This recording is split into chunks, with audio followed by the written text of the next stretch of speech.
वाराणसी के आजाद पार्क के पास पीडीएम न्याय मोर्चा गठबंधन प्रत्याशी गगन प्रकाश यादव के लिए सभी पदाधिकारी ने जनसंपर्क किया। इसी कड़ी में जिला अध्यक्ष हाजी इम्तियाज साहब, विधानसभा अध्यक्ष एजाज अहमद अंसारी, शमशाद खान साहब आदि लोग उपस्थित थे।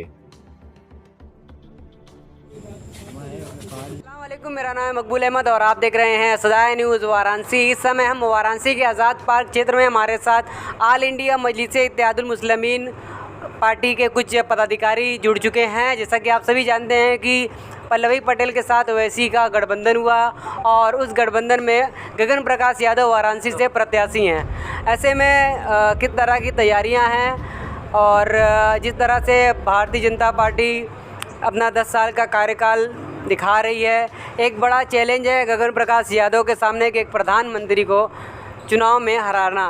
बात करेंगे ये लोग से कि किस तरह की तैयारियां हैं। एक बड़ा चैलेंज है गगन प्रकाश यादव के सामने कि प्रधानमंत्री के सामने खड़ा होकर चुनाव लड़ रहे हैं। किस तरह देख रहे हैं? देखिए, हम लोग तो इस तरह देख रहे हैं कि लड़ाई एकदम क्लियर है। गगन प्रकाश यादव एक ज़मीनी और एक लड़ाकू नेता हैं। हर जन मुद्दों पर उन्होंने जनता के बीच में आके जनता की समस्याओं को हल कराया है। चाहे उन्हें जेल रहना पड़े, काफ़ी लंबे समय उन्होंने आंदोलन के चलते समय जेल भी उनको जाना पड़ा, वो जेल में भी रहे। जेल से छूटने के बाद फिर वो जनता के बीच आकर फिर उनकी समस्याओं को सुना है और उनका साथ दिया है। प्रधानमंत्री 56 इंच का सीना लेकर आए, 56 इंच के सीने के सामने वो टिक पाएंगे? देखिए, वो 56 इंच का सीना है तो ये 62 इंच का सीना है गगन प्रकाश यादव का। ये काशी विद्यापीठ से पढ़े हुए हैं, छात्र संघ अध्यक्ष रह चुके हैं, वकालत की पढ़ाई किए हुए हैं। अपना दल में काफ़ी पुराने नेता हैं जो इस समय प्रदेश महासचिव अपना दल के हैं। ऐसे में यहाँ पे कई पार्टियाँ लड़ रही है, जैसे कि अतार जमाल लहरी लड़ रहे हैं बसपा से और आपके अजय राय जी लड़ रहे हैं इंडिया गठबंधन से। एक तरफ मुसलमानों का वोटों का बिखराव जिस तरह से विधानसभा में हुआ था, इस बार भी होगा कि इस बार लोग ऑल इंडिया मजलिस-ए इत्तेहादुल मुस्लिमीन पर विकास रोशनी डाल रहे हैं, साथ दे रहे हैं, आगे आ रहे हैं। क्या लगता है? देखिए, मुझे तो यही लगता है कि हर तरफ हम लोग आज जनसंपर्क किए थे, कल किए थे, लेकिन आज जो जनसंपर्क में जो माहौल दिखा, उस माहौल से ये दिख रहा है कि हम 500 लोगों से मिले तो मुझे 10-20 ऐसे सपाई और कांग्रेसी मिले जिनसे झड़प हुई, जो अभी भी वही गा रहे हैं कि अरे कांग्रेस फाइट कर रही है। मैं कह रहा हूँ अजय राय अपने बूथ से चुनाव हार रहे हैं और अपने बूथ से क्या, उनका सारा बूथ उस लाइन से अगर हम चले हैं या गदौलिया चले जाएँ और गदौलिया दस्ता सुमेद और काल भैरव विश्वनाथ बाबा के पास, उसके आगे चले आमे मछोधरी, सारे बूथों से वो चुनाव हार रहे हैं और कुछ लोग भरम में है कि अजय राय चुनाव जीत रहे हैं। ऐसा कुछ नहीं है, ये केवल जुमला है। जिस तरह से देख रहे हैं कि बार बार all India मजलिस-ए Ittehadul Muslimeen party को वोट कटुआ के नाम से बड़ा चर्चित कर दिया गया है, किस तरह देखते हैं? देखिए, वोट काटने वाली पार्टी तो आज की जो इंडिया गठबंधन है वो है। सिर्फ मुसलमानों को अपने उंगली पर नचाने की कोशिश करता है और हमारे कुछ मुसलमान जो उनके दलाल बन चुके हैं, उनके दलाल बन चुके हैं, यहाँ तक कि उन्हें अपनी पहचान, अपनी लाठी, अपना डंडा नहीं दिखता। वो सिर्फ हमेशा गुलामी के पीछे गए हैं और गुलामी ही दिखती है। आने वाली नस्लों को भी गुलामी में घुसाना चाहती हैं। ऐसे में किस तरह देखते हैं कि बार बार वो लोग कह रहे हैं कि हैदराबाद वाले जो हैं वो हैदराबाद ही रहे। देखिए, आज हैदराबाद, अरे हमारा उत्तर प्रदेश में हमारा घर है, हमारे 90 कारपोरेटर हैं, 4 चेयरमैन है, 1 नगर पंचायत सदस्य है, तो उत्तर प्रदेश तो हमारा घर है। तो हम अपने घर पर नहीं लड़ेंगे तो कहाँ लड़ेंगे? पहले अपने बाप से ही तो लोग हिस्सा मांगता है, तो हम उत्तर प्रदेश में आके हिस्सा मांग रहे हैं। हम हिस्सेदारी की लड़ाई लड़ रहे हैं, हक अधिकार के लिए दबे कुचलों दलित मुस्लिम आदिवासियों की लड़ाई हम लड़ रहे हैं, जो ये लोग नहीं लड़ पाते हैं। आप देख लीजिए, कहीं पे दलितों को मार दिया जा रहा है, लटका दिया जा रहा है, दलितों को न्याय उनको नहीं मिल पा रहा है। ओवैसी साहब न्याय के खिलाफ है, न्याय दिलाने वाले हैं। लोगों का कहना है कि ओवैसी साहब क्या बोलते हैं, सिर्फ कैमरा पर बोलते हैं, ज़मीन पर उनका काम नहीं है कुछ। आप जाइए हैदराबाद, जो कहते हैं वो दोगले लोग होंगे, और आपको यकीन नहीं है तो आप जाइए, जो भी बोलता है इंसान कि खाली ओवैसी साहब मीडिया पे बोलते हैं, कैमरा पे बोलते हैं, तो आप हैदराबाद में जाइए, स्कूल देखिए, कॉलेज देखिए, और उनका ज़मीनी स्तर का काम देखिए, और वहाँ लोगों से पूछिए।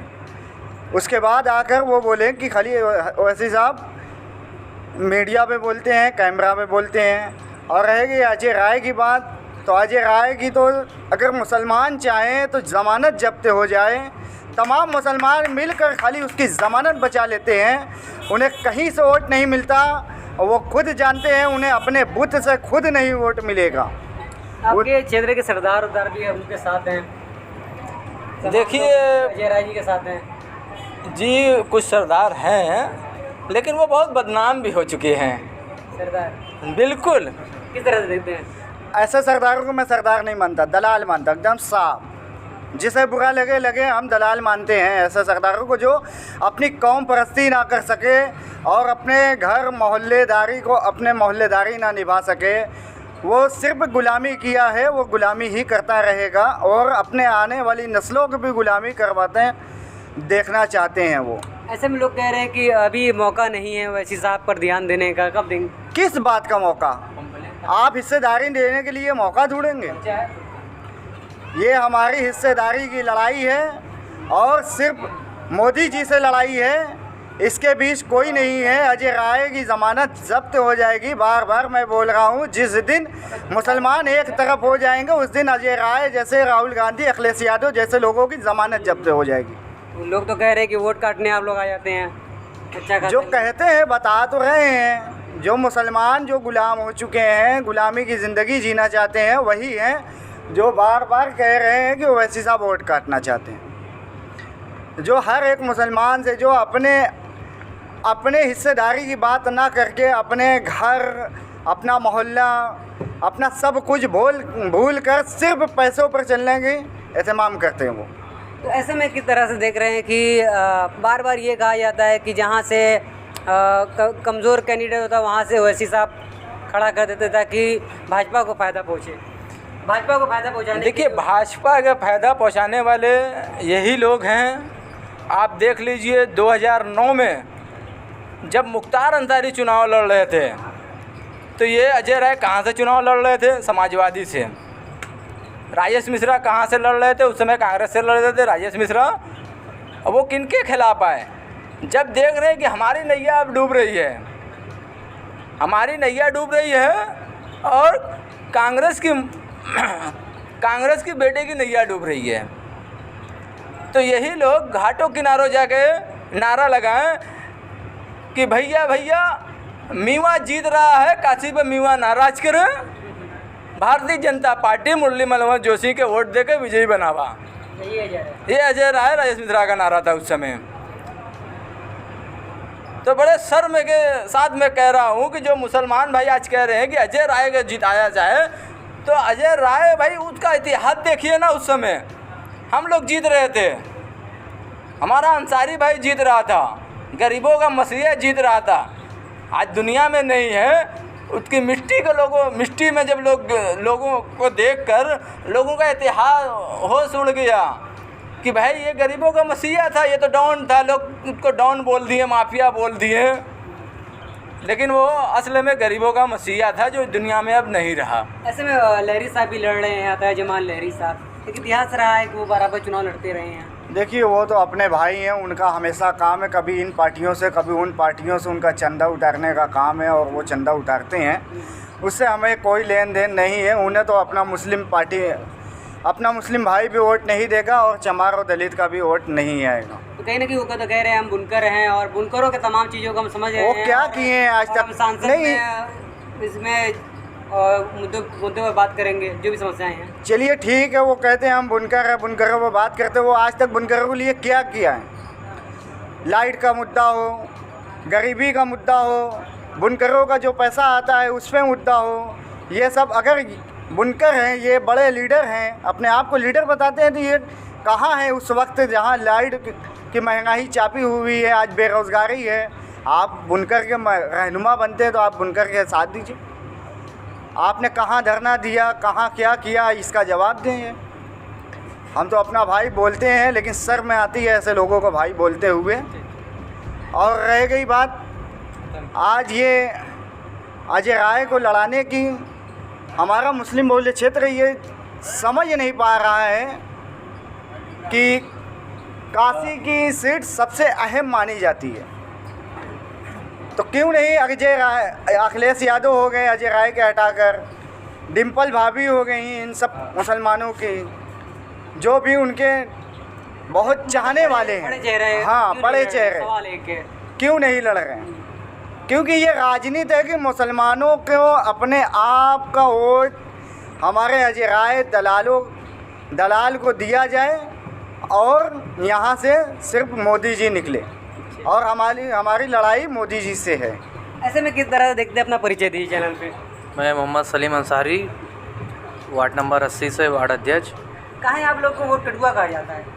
अरे वो पुराना लोग ने एक बना दिया, ऐसा कुछ है नहीं। कहने के लोग कुछ भी कहते हैं। हमारी एक पार्टी है, इलेक्शन कमीशन में रजिस्ट्रेशन है हमारा, कोई एनजीओ तो हम चला नहीं रहे हैं। जाहिर सी बात है, हमारा संगठन पूरे हिंदुस्तान भर में हम चुनाव लड़ते हैं, हार जीत तो ऊपर वाला तय करता है, लेकिन हम लोग कोशिश कर रहे हैं, अपनी पार्टी को आगे लेके जा रहे हैं। लोग तो कह रहे हैं कि वो हैदराबाद रहे हैं चुपचाप से, कहाँ है? अरे मोदी जी जब गुजरात से चल के बनारस में आ सकते तो क्या हमारे ओवैसी साहब हैदराबाद से बनारस नहीं आ सकते हैं? ये तो कोई लॉजिक नहीं हुआ। हिंदुस्तान एक मुल्क, एक कंट्री है, हर आदमी यहाँ स्वतंत्र है, जहाँ से भी लड़ सकता है। ये लोग जो लॉजिक दे रहे हैं, ये घटिया लॉजिक है। ऐसे में आप लोगों को बार बार इंडिया गठबंधन जो है, जी जी, लोगों का कहना है कि इंडिया गठबंधन बहुत मजबूत लड़ रही है, क्यों लड़ रही है ये लोग? अरे मजबूत लड़ रही, वो तो जब जिस दिन रिज़ल्ट आएगा तो सब समझ में आ जाएगा। देखिए यहाँ मुद्दा क्या था, ओवैसी साहब हमारे प्रवक्ता MIM पार्टी की सिर्फ 5 सीट मांगी थी इंडिया गठबंधन से। 5 सीट दे दीजिए, पूरे उत्तर प्रदेश में हम आपका समर्थन करेंगे, लेकिन उन्होंने 5 सीट हमको नहीं दिया। तो इसलिए मजबूरी में हम अपनी हिस्सेदारी की लड़ाई लड़ रहे हैं और अपने पार्टी का विस्तार हर जगह कर रहे हैं, और हम लोग लड़ेंगे मजबूती से। आगे जो फैसला होगा सलाखों पे है। ऐसे बनारस के अंदर 2.5 लाख बुनकर वो किस साइड जाएंगे, क्या लगता है? देखिए यहाँ पर अब बुनकर ये तो खुद बुनकर फैसला करेंगे, लेकिन हम लोगों के बीच में जा रहे हैं, बराबर मेहनत कर रहे हैं कि इस बार ओवैसी साहब को आप लोग जिताइए। अब देखिए आगे क्या होता है। कोशिश तो हमारी जारी है, जद्दोजहद जारी है, और हमारा PDM न्याय मोर्चा के साझा उम्मीदवार गगन प्रसाद यादव जी हैं, संघर्षशाली नेता हैं, मेहनती हैं। तो ऐसे में क्या मैसेज देना चाहेंगे हमारे चैनल के माध्यम से लोगों को कि 1 जून के लिए? ये मैसेज मैं यही देना चाहता हूँ अपने ख़ास तौर पे अपने बुनकर समुदाय के लोगों से कि ओवैसी साहब बुनकर कॉलोनी में जिस दिन सभा हुई थी, उस दिन से आप वहाँ से जो बुनकरों का मुद्दा उठाया, हैदराबाद गए, हैदराबाद में वहाँ पे मुद्दा उठाया बुनकरों का, बिजली का मसला। फिर आप लखनऊ आते हैं, TV9 भारत पे सम्मेलन वहाँ होता है, वहाँ बुनकरों का मुद्दा उठाते हैं। मैं सपा और कांग्रेस के लोगों से मैं पूछना चाहता हूँ, राहुल गांधी हों, चाहे अखिलेश यादव हों, चाहे प्रियंका गांधी हों, ये बुनकरों का तो वोट चाहिए, लेकिन बुनकरों को लिए क्यों नहीं बोलते हैं? मेरा ये सवाल है, मेरा वाजिब सवाल है, और इसका जवाब दीजिए। और कांग्रेस और सपा के लोगों से मैं ये चाहता हूँ जवाब दें। कर ही रहे हैं राहुल गांधी। अरे कहाँ कर रहे हैं? कोई एक बाइट तो हमें दिखाएं, दिखा दीजिए कोई एक बाइट तो हम मान लेंगे किस सभा में बोल रहे हैं। ऐसे में जो पटेल है, बार बार कहा जा रहा है कि बसपा जो पार्टी लड़ रही है, इसमें जी पटेलों का भी काफ़ी वोट सहयोग मिल रहा है। देखिए कहने के तो बहुत कुछ है, ऐसी कुछ बात नहीं है। पल्लवी पटेल के पीछे आज पूरी तरीके से खड़े हैं, और ख़ास तौर पे बुनकर समुदाय और माइनॉरिटी के लिए बैरिस्टर असदुद्दीन ओवैसी साहब के पीछे खड़े हैं, क्योंकि ये रोड से लेके लोकसभा तक ये मुद्दे उठा रहे हैं सबके लिए। दूसरा चैलेंज आपके सामने है EVM। एक बटन दबाइए साइकिल का तो आपको, अगर से बटन दबाएंगे पतंग का तो खिलेगा कमल। एक बड़ा चैलेंज है EVM, तरह देखते हैं। देखिए चैलेंज पे लोग का थोड़ा शक सुबह बना हुआ है। अब इसमें अब तो चुनाव आयोग के हाथ में, इसमें तो हम लोग कुछ नहीं कह सकते हैं। बहरहाल हम लोग अपना कोशिश करेंगे जीत के लिए। चुनाव आयोग जो क्या बोलते हैं, बार बार सवाल उठ रहा है कि कहीं पोलिंग बूथ से भगा दिया जा रहा है, तो कहीं तमाम मसले ऐसे हो रहे हैं। अभी 1 करोड़ कई लाख वोट सामने आया कोर्ट में, हाँ बेसी हो गया है। तो कोर्ट में मामला चला गया, किस तरह से देखते हैं? एक बड़ा चैलेंज ये भी है। देखिए, हर जगह ज़्यादातर स्टेटों में भारतीय जनता पार्टी की सरकार है। हर डिपार्ट में उन्हीं के लोग भरे हुए हैं। जिसकी जिम्मेदारी है यहाँ के लोकतंत्र बचाने की, वही लोकतंत्र को खतरे में ढकेल रहा है। तो मैं सभी प्रशासन उच्च अधिकारियों से निवेदन करता हूँ कि ये चुनाव बहुत महत्वपूर्ण है, लोकतंत्र बचाने का चुनाव है। लोकतंत्र जो आज ख़त्म हो रहा है देश से, वही लोकतंत्र बचाने का दिन है। जनता अपना एक एक वोट, कीमती वोट अपने घर से निकल कर आ रही है। जिम्मेदारी बनती है चुनाव आयोग की कि जनता का एक एक वोट सही से रखा जाए और सही से गिना जाए, जनता के बीच उसका परिणाम स्वयं सही हो। ठीक है, बहुत अच्छा लगा बात करके। हम आप बात कर रहे थे कि ऑल इंडिया मजलिस इत्तेहादुल मुस्लिमीन के पदाधिकारियों से बात कर रहे थे। बात करने में ये समझ में आया कि कहीं ना कहीं जो ऑल इंडिया मजलिस इत्तेहादुल मुस्लिमीन है वो ज़मीनी सतह पर काफ़ी प्रयास कर रही है। जिस तरीके से तमाम पार्टियां दमखम के साथ 1 जून की तैयारी कर रही है और एक 4 जून का इंतज़ार 4 जून का तैयारी कर रही है। वहीं 28 जून को यहाँ पर ओवैसी साहब का एक बड़ा प्रोग्राम होने वाला है, जिसमें ओवैसी साहब आएंगे और एक बार फिर बनारस के अंदर लोगों में एक जो जिस तरह से जुनून था और भीड़ थी अभी नाटिमली वाले कार्यक्रम में, उसी तरह लोगों का प्यार मिलता रहेगा।